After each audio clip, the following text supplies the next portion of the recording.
So yeah, I'm Geoff Norton. How many of you are at .NET Fringe? Okay, you should leave my talk because you've seen most of it. Everybody else can stay. So this is the second time I've given a talk like this. I'll talk a little bit about who I am and sort of what I'm talking about and what my story through Microsoft open sourcing the CLR has been and things like that.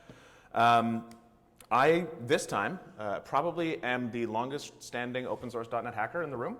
Last time, one of my fellow coworkers at Novell, Geoff, who does Cecil and now works at Microsoft on Visual Studio integration for Unity, was there, and he beats me by a year.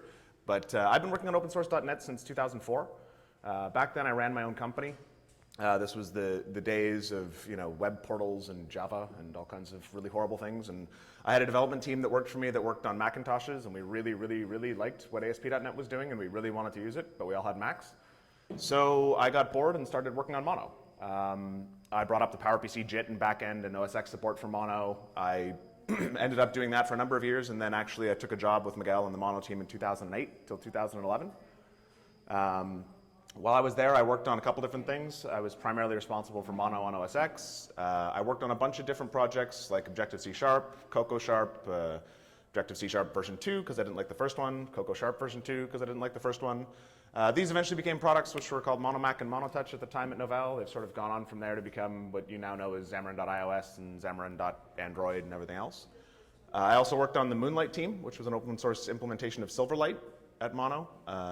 And I also worked on Mono for Android, which is now Mono Android or Xamarin Android, something like that. Good job to the Xamarin guys. At 2011, I made a change. I now work in the gaming industry, which is totally different, but hey, it's something to do.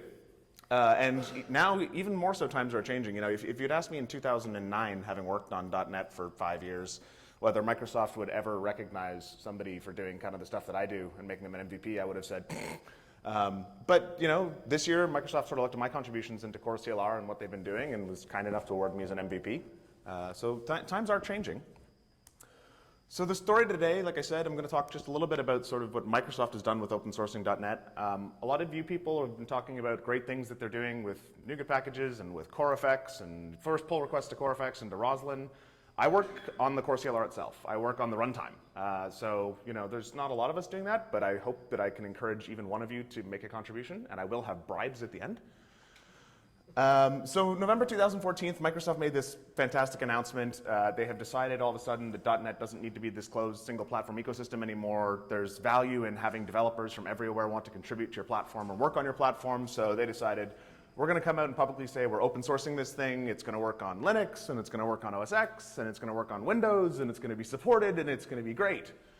And so I quickly went off to GitHub, and I found the CoreFX repo, which was populated with all kinds of great things. CoreLib was there, and System was there, and SystemXML, which nobody should use, was there, and all kinds of things. And I spent a little bit of time poking around, and I could not find the runtime. So I poked around to some friends at Microsoft, and I asked around, and I said, well, where is it? And in what has become a very Microsoft response, it's, well, we're not ready to open source it yet. It's not clean enough yet, or it's not ready yet. So that ruined my Christmas. But we fast forwarded to about February 2, 2015, and finally Microsoft dropped the runtime into open source. So I went to GitHub, I checked it out, I was again really, really excited. I was sitting there going, this runtime, it's going to work on Linux and Windows and OS X, and everything's going to be perfect. And it didn't. Microsoft had dropped a whole bunch of source code. It worked pretty well on Windows. It was basically a fork of the desktop CLR, which was great. It built. They had a bunch of really weird CMake files that only believed that Linux was the only platform that ever exists on one architecture. Linux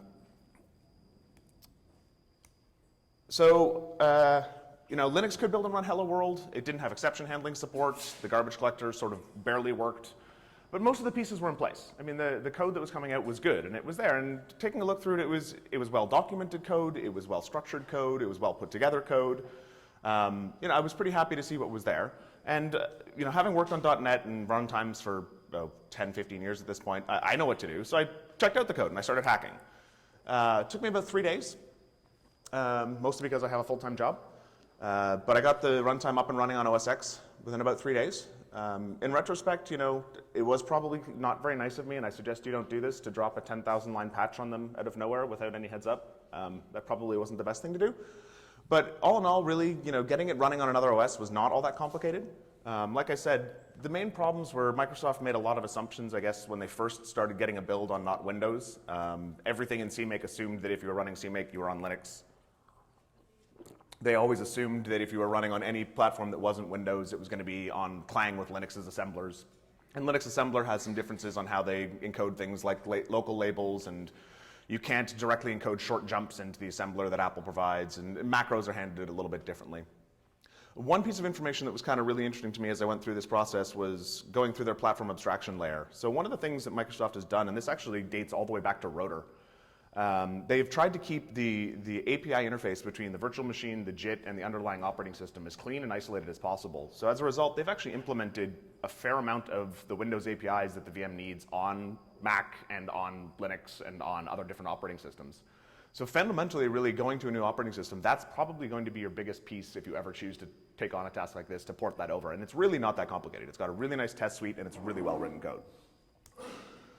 So I did this work for 3 days. I got pretty happy with it. I didn't really, when I first started doing this work, think about whether I was doing this work in the right way or the clean way to go ahead and contribute this to Microsoft. I just kind of wanted to see if I could make it work. It was really to scratch my own itch. I was like, hey, it's the real CLR. I can make this work on Mac. I've done this before. But I said, you know what, I've done this work. It works, it compiles, it can run Hello World. It's kind of on par with where Linux is. So I submitted a pull request, kind of expecting them to tell me to go back and do it again cleanly and comment my code and break things down into, multiple different pull requests, and they didn't. Microsoft was actually really, really happy. They responded super quickly with code review feedback. The majority of it was stylistic stuff where I didn't quite follow their style guidelines, or refactoring some C style casts to C++ style casts, things along those lines. So I spent about a day working with them on feedback. And we got to a point where they were actually really happy to go ahead and merge that branch. So the one request they had is, and this is something you will see going forward with them, they don't like big, long history commits of things like fix, and I was bored, which is how I play with Git. So they asked me to do an interactive read base, which was great because it should go back to have a comment which is somewhat descriptive of what it did. So I did that, go ahead and did a force push to my branch, and I managed to delete all of my code from GitHub, which was great after 4 days of work. Which is a wonderful life lesson to always remember why you should create a local branch before doing anything destructive like a force push. Because if you're anything like me, even though I've worked with Git for 10 years, you will destroy history. So, and actually one of the Microsoft engineers, when I pointed this out, was incredibly upset on GitHub that we had just lost all of this code. So I recovered my code, I fought GitHub for a while, and actually ended up pushing this off to Phil Hack to tell me why it doesn't work, and I still haven't gotten an answer. But I gave up, I made a new pull request and pushed it up. Microsoft was still pretty awesome about it. We did some minor tweaks, and a day later we got initial OS X support just merged into the CLR. So this is about 5 or 6 days after Microsoft open sourced it all. We had it up and running on OS X. It took Microsoft a bit of time to go ahead and do things like get continuous integration in place, or to go ahead and get build systems in place, but at least the fundamental code was there. People could now check it out, they could build it, they could run it. It wasn't very easy, but it worked. So that's kind of the summary of where I got to when I gave this talk at .NET Fringe. At that point, I sort of diverged into how I had worked with Microsoft as a community and what frustrations I'd come up against, and how I think we could do better as a community and how Microsoft could do better as a community. And I'll give Microsoft some points. The message I gave at that time was a pretty critical one. I said, they had open sourced the code, they still didn't quite know how to work with people, they didn't quite know how GitHub worked, they didn't quite know how to do code reviews, but they're getting better. And I think, today I'd like to say they do seem committed to doing this the right way and doing it actually in open source. I have made, like I said, some pretty strong requests to them. I also do have, thankfully, the ear of a couple people on the product management team there. Casey, who called me an alien slug rabbit, isn't here right now, but she's around somewhere. I really want them to develop in the open. I think that one of the big problems they've had with a number of their projects is somebody over at Microsoft will have a hallway conversation with somebody else at Microsoft who will develop on their local TFS branch, and then all of a sudden 10,000 lines of code bombs in from nowhere with no comment. That's not good. We should be encouraging them to do that less. It doesn't work for them, and it doesn't work for us. Another one that I think is super important is holding the community exactly accountable to the same standards as yourself. So if your rules are, 2 primary contributors have to review something before it gets merged as a pull request, then make sure 2 primary committers have to do it. One of them shouldn't be yourself at Microsoft. And the third one that I keep pushing to them, and they're doing a really good job of not doing, is don't do code bombs like Google with Android. Google with Android about once a year throws an entire new operating system over the wall and says, enjoy, it's open source. And that doesn't really help anybody do anything productive on a day-to-day basis. So how's it going? Like I said, I'll give Microsoft some credit. They're improving. When we started, it was pretty bad. You could tell code would come in where people had gone to each other's offices, sat down at a desk, come up with a design document, put it all together, written a solution, pushed it to GitHub, and then said, code review, looks good to me, merged. It's like, well, we've missed a few steps there. But that's improving. A lot of the development being done now by the runtime team is being done on their own GitHub forks on feature branches. A good example is Lichev, who recently this week just finally merged the support for System V style struct passing application binary interface support. He's been working on that code in open source for about 3 months on his public fork, and it's been reviewed there, and merges and pulls have come in from other community members there to get it up to snuff, and it's finally gone ahead and merged back into the main line. One thing that I will say they are doing really, really well, internally they do actually open for most things pull requests, even to themselves. They will go, and they'll also encourage and actively tag members of the community. So if you work with them and you become known to be a person who's good at, like me, for Mac stuff, I pretty much get tagged on everything OS X related by them, because they don't really know Mac, and they don't really know Linux. They're learning with us, but they're really happy to take feedback, and they're really happy to take interaction. And then the best one, I think, is watching how they've interacted on community contributions and community pull requests. A lot of new projects struggle with a community pull request coming in and either getting very short or very curt feedback. I found the Microsoft devs have been really, really good about working with more junior engineers and giving them really positive feedback and trying to help direct and steer them and grow and make sure that that patch can come to a place where it's mergeable. What's not working? .NET Bot. .NET Bot is the worst thing that Microsoft has ever written, and it should be taken out back and shot. Unfortunately, the CoreCLR at the runtime piece shares predominantly most of its code with the desktop CLR.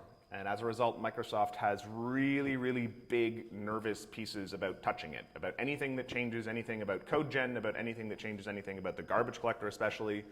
All of that code eventually trickles back into desktop. And on desktop, they're shipping to billions of devices. So I can understand the hesitancy. The problem is not everybody on the .NET team is not every team that works on .NET is a member of the .NET team. And what do I mean by that? So for instance, the code gen team, the people who actually generate from the internal representation to the machine code, they're part of the code gen team who work on C1 and C2 and CFE for Windows. They work on all of Microsoft's other compilers. They're technically not a part of the .NET team, and they're not working in the open. So they will do things like fix major portions of the runtime, and all of a sudden you'll see some core contributor come along and say, merge this pull request from .NET Bot, which came from TFS. The really sad thing here is all of their merges from TFS bring over no comments and no history. So you get this code bomb of 7,000 lines of code that does something, and you don't really have any knowledge as to why. Your choice as an external contributor really is to either pick through it line by line to try to figure out what's going on, or give up. I've talked to them a lot about it. Their teams do want to move, is the message that I'm getting internally. It's not easy for all of them. When we do get things that get pushed back into desktop, my understanding is it takes them between 48 and 72 hours of test runs to make sure that any single patch down to a single line can get merged into the desktop main line, which is not exactly a short period of time, so I can understand their hesitancy to move some of this stuff around. But they're working on it. The other one that I'll say again for them, consistent standards. Microsoft has a published standard that 2 core members should review every single patch. They have a habit of calling themselves who submit the patch one of those 2 members when they do submissions, which I think they should change. I think if somebody's a core member, it should be 2 people all the time. I hope that's something that they're open to changing. But the interesting part is really to talk about how's the community doing. I've been working on various .NETs, like I said, for upwards of 11, 12 years now. And I've seen sort of different levels of community. Mono is a very small but very passionate community who works very hard on sort of maintaining parity with a product shipped by hundreds, if not thousands, of engineers from Microsoft. And this community is pretty young. I mean, conceptually, this is coming from really just February of this year, so we're looking at about 6 to 8 months of growth. So I'm actually fairly impressed. I was probably the first major contribution of note that came in, and that was after 5 days, so that's not really fair. But pretty much immediately after that, a group of guys got together who were super, super passionate about FreeBSD. And Microsoft in their roadmap and their plans has no care whatsoever really for FreeBSD. They're really focusing their 1.0 right now on Mac, Linux, and Windows. And that's part of their 1.0 story. But a group of people got together who were really sort of invested in this and sat down and spent the time and actually sort of built we'll call it the FreeBSD port team. It was a member of about 3 or 4 people that got together and decided this was something important and passionate for them. They actually went out and negotiated to get free hosting of FreeBSD machines with a provider in London who was super interested in being able to deliver this. They built up a whole tiny little community and got the whole port done. I'd say it took a matter of about 6 to 8 weeks for them to get there. But the interesting response was Microsoft, instead of sort of going and saying, yeah, great guys, we'll merge the code, that sounds fun, good job, tap, tap. Microsoft did go a step further. Even though it wasn't really something that they're interested in, Microsoft is committed to bringing up continuous integration bots for it. So they build now, as part of every commit into the CoreCLR, they build the FreeBSD builds, the tests run on FreeBSD. They're not going to take on accountability for fixing all of the broken tests, but at least when something happens, the community can know pretty much right away without having to run their own infrastructure. And I thought that was a pretty neat thing to do. Other sort of big notable things that have happened since then. Great hacker out of the UK called Ben Pye, a young guy just going into university or in his second year of university. He's decided that he really wanted to get ARM working. When Microsoft open sourced the CoreCLR, they only have open sourced officially RyuJIT, and RyuJIT officially only works on 64-bit Intel machines right now. The legacy JIT is what they still use internally on Intel 32-bit and on ARM and on PowerPC and everything else, and they didn't open source all the bits for that. But they open sourced, I would say, about 80% of the bits. So Ben sat down and decided getting the ARM JIT ported over to the RyuJIT was going to be a pretty big challenge, but he sat down and decided that he was going to take a look at trying to get ARM working on the legacy JIT. And for somebody who had never really done any ARM coding before or any runtime coding before, he was able to get that done in about a month, I'd say. He got it up and running. It's not working fully, it's not quite at the same level as the RyuJIT backend, but there's code that's out there that'll run on a little Raspberry Pi on Linux, if that's something that you so feel. He has been working since then on trying to get some of the things up on RyuJIT. That's proving a little bit more challenging, but anybody who's sort of passionate should go ahead and think about helping in and jumping in there. He kind of inspired me. I've been looking for an excuse to teach myself 64-bit ARM assembly. So once he started this work, I went out and bought a 64-bit ARM board, and I decided to take a look at the status there. That port's a little bit better. Microsoft, it seems internally, had actually started doing a fair bit of the RyuJIT work. So that was, getting that brought up was probably a little bit less work. That was probably, I'd say, about a week or two of work. Main problems there is it just simply isn't being maintained, so it bit rots. And that's one of the important things from a community side is as we push on these things and we try to get Microsoft to adopt them and move forward, they are gauging a lot of where they choose to put their investments on interest. So if one person goes ahead and does something, that's of somewhat interest to them. If a bunch of people start piling on and saying, this is important to us, like the FreeBSD port team, they seem to be a lot more open to working with those communities and supporting those communities moving forward. So little community statistics. From inception in February to now, there's about 171 total contributors in all. Unfortunately, most of them are Microsoft, but not all of them at Microsoft are part of the runtime team. There is a fair number of Microsoft people that are bouncing in from other teams that are getting passionate and getting excited and getting involved, and that's good. I mean, that's open source at work. I'm having a hard time figuring out exactly how many of those people are not in Microsoft because a lot of the Microsoft people don't put themselves in the Microsoft group. But my guess would be it's probably about 70% Microsoft, which is still pretty impressive externally to think that many people have gotten code merged already.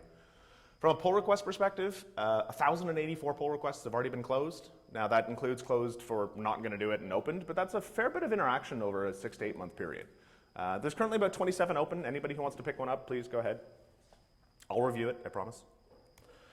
So what's next? From a schedule perspective, things have moved really quickly. I think launching was pre-beta. We've already moved on to beta 8th, which is out now. Next month is actually going to be RC1 with a goal of going RTM in Q1 2016. It's important to mention what 1.0 app model is. This is sort of what Microsoft committed to when they open sourced this. This will be CoreCLR running and supported on Linux, OS X, and Windows for your ASP.NET workloads. But that is moving into RC, as I said right now. The RC schedule for how many RCs are going to be between now and Q1 is TBD based on what's found in RC1. So if you guys have any interest in running CoreCLR for your app model deployed onto a Linux box or a Mac box or a Windows box for that matter, anytime in the next business year, I'd say now is the time to start testing your apps. If you get bugs in now, they will get fixed. If you get bugs in Q2, they will be in the next cycle. Or you can fix them and build it yourself. So one of the final things I'll touch on is what can you work on?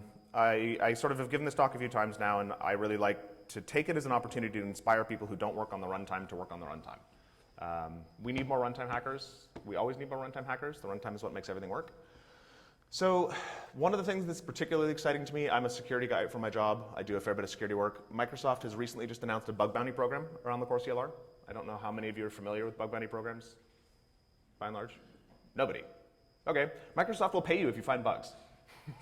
Money. Go check out the link. They've classified a number of different kinds of bugs, from if you can find a simple CSRF bug in the ASP.NET framework all the way up to if you can get remote code execution on the CoreCLR, including in the RC1 phase. They'll pay you up to 15 grand if you write an exploit and a white paper. So if you're kind of bored and you like to poke around things, or even if you're just doing your work and you like to find bugs, get paid. Architecture ports are probably the thing that is the most value right now. As I said, they're sort of not in Microsoft's 1.0 roadmap or app model. They're really focusing on the three environments that I said. I'm particularly interested in ARM and ARM64. I think there's a pretty good opportunity to look at bringing CoreCLR onto things like an Android phone or an iPhone or Raspberry Pi boards or home development boards. I think there's a lot of interesting hacking that can be done there, and I think a lot of people would value from it, and that's one of the reasons that I'm working there. There's always performance work to be done. There's a great guy called Mike Dien who I don't know what he does for a living. My guess would be high-frequency trading, given how much analysis he does of the JIT and how bad the code gen is and how much he wants to save, like 30 cycles. Lilac is probably my next most favorite project that I need to find some more time to get into. How many people know about Lilac? 3? So Microsoft announced, I'd say probably about 3 months after the CoreCLR got opened up, that they are working on an LLVM backend for the CoreCLR called Lilac, so it's the low-level IL compiler. The goal here, they won't actually officially tell me what the goal is, but my understanding here is the goal here is to bring .NET Native to other platforms. So you can basically fundamentally think the runtime will still be there as CoreCLR, Lilac will get substituted in instead of RyuJIT, and you'll generate machine code ahead of time for your target, and basically then you don't need to deal with JITs or everything else, you just get .NET Native for free. My question to Microsoft, which I keep asking them every opportunity I have, one of the big pieces we need to make that work is a piece of technology called the marshalling code generator. .NET Native doesn't actually do p-invokes or DLL imports anymore. It has a special internal Microsoft tool which does sort of a transitive analysis of your IL and then finds all your DLL imports and rewrites them into something which is much easier for a native compiler to write. Please open source that, that would be great. Other things to work on, there's 301 open issues. I will still make a personal commitment to review any of them if anybody wants to work on one. The other big one, the current focus right now is on the ASP.NET app model. I was talking to Casey from Microsoft last night that I got particularly frustrated about 3 months ago when I realized I could not build Hello World anymore. I don't know what has happened to DNU, DNX, and NuGet, but it is impossible basically to get Hello World built from a command line. You have to make an ASP.NET project. If anybody really wants to give that app model some love, like the capability to get 4 DLLs and compile something, that would be fantastic. And anything else you want. Like I said, now's the time where this VM is getting to a state of 1.0 maturity. It's the time where you need to put in your time and your energy to make sure you get the value out of it that you want for your projects. So I think I'll leave it with that for my talk for today. It's early, I talk fast, I'm sorry. But yeah, that's kind of my story. Any questions?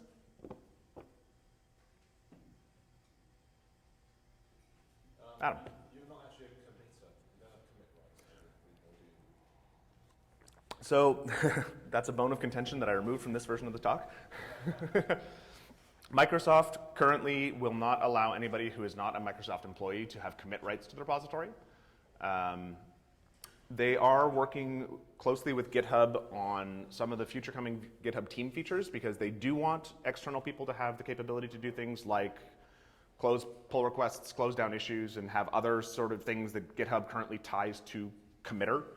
And that's going to happen. I disagree with it. I think Git, it's super easy to pull a commit out if somebody does the wrong thing and revoke their rights. I've pushed on it pretty hard. I'm getting a pretty strong no. I don't know if it's a legal thing or what it is, or they're just worried about something getting back into desktop by accident. Probably the latter. I think it's an interesting aspect because other companies are doing this too. And if you're going to be meritocracy based, it kind of makes sense eventually for someone external to come in, I guess. I've yet to see it happen. Yeah, I had commit rights for like 3 days. So everybody trusts their desktop CLR. It's totally fine. Yeah, sure. What are your thoughts on the emerging .NET ecosystem around the CLR compared to JVM? In what sense? I don't know. So I think it's interesting for me. The JVM has been open source in some degree or other for a very long time now. And I think the JVM also, due to its age, has a lot more restrictions on where they're willing to let things go. I don't know if you know about how optional works in the JVM. It's a new J9 feature. Optional is basically the response that they've come up with where in Java you have to throw exceptions for things, and optional will say, well, no, maybe this is not a problem, it's just the database row doesn't exist, so you return an optional. But they made optional able to be returning null itself, so it doesn't really solve anything, but they have to do it that way. I think what's the most interesting about this sort of emerging .NET ecosystem is Microsoft is drawing the CoreCLR as a line in the sand to break things. They're not giving an API contract with desktop. They're not giving an ABI contract with desktop. They're basically, they're not throwing everything out with the bathwater, but they're cutting a line in the sand and going down to this minimal app model and saying that the future is now delivered in packages that give the feature that you need and don't necessarily need to be in .NET 4.6. You can pick threading from version 2 and this from version 1 and away you go. I think that opens up a lot of really exciting possibilities to do some new and advanced things all the way from the C# level down to the runtime level. I think the other really interesting one is the deployment model has changed again around with CoreCLR. The concept now, instead of you have a CLR on your machine and you deploy an app and it uses that CLR, is the CLR is with your app. You ship everything you need as a self-contained package. So if I really, really, really need to do, there's an optimization that's being talked about that actually just got merged, detecting bit shift patterns, which can actually go down to rotate writes because I do a bunch of hashing in my code and Microsoft doesn't want to do it yet. I can just write that optimization into the VM and all of a sudden I can get 6% of my profile back. That's really interesting to me, but I'm a runtime geek, so. So I guess a follow-up question to that is, you've got VB, C# and F#. Mm-hmm. On the JVM, there's a lot more languages. Yep. Do you see that changing? Well, we have a lot more on .NET.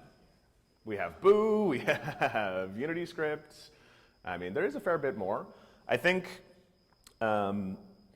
it's interesting to me that the languages that have come up around Java that are really interesting of late, Scala and Clojure and all things, those are clearly a response, or in my opinion, I don't speak to this as an expert, but I think those are a response to people wanting a set of different development patterns and different development paradigms, but wanting to take advantage of the robust nature of the JVM in an enterprise workload environment. I mean, it's been hammered on and it's trusted.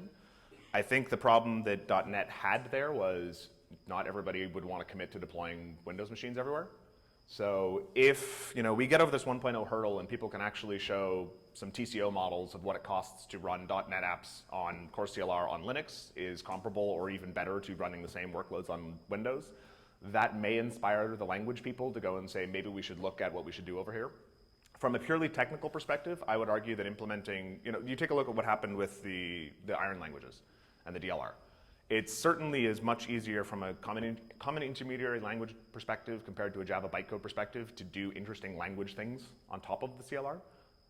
It from its original design, thought a lot about that and is there for it. I mean, there's a lot of opcodes that you can find that C# will never, ever use, and they're clearly there for doing some of this stuff. So it's going to come down to the language geeks. And how much they want to play. There's a lot of them, and they tend to get bored. I hope they come and play. I think there's some interesting things going on, but there's certainly, I would guess that the biggest thing is, like I said, once it comes down to, can somebody like a Twitter think about deploying on this reasonably, then you may see somebody writing something like a Clojure or something else.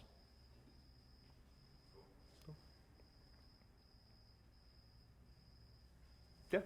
So obviously with CoreCLR on Linux, we're looking at a very base core version of getting some C#.NET apps running on Linux. But what do you see as far as the 1.0 release goes, as far as all these NuGet packages and all this crazy stuff that is far outside the scope of just the base core stuff? Do you expect all of that to be working as we would expect? A full application that's already been in production on Windows servers for years, it will be portable to CoreCLR on Linux. So the answer to that is maybe, and I'll explain. If it's a full Windows app that's been in production for years, it's targeting desktop profile. And first and foremost, CoreCLR, even CoreCLR on Windows, is not targeting desktop profile. So there's going to be stuff there that you're using that you probably won't be there anymore, and you'll have to look for an analog for. So there'll be some work. I would put that into the bucket of porting to CoreCLR work, though, not porting to Linux. In terms of the porting to Linux work, Microsoft's commitment is everything it's in CoreCLR, and Casey, I'm going to ask you, everything in CoreFX will work on Linux?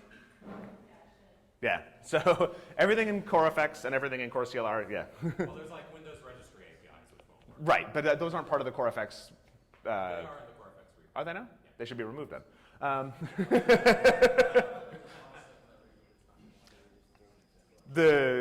So where I'm going with it is, generally I would say that pretty much everything that you used to think of as being in the base class libraries, minus really strong Microsoft analogs that will go away, should be there.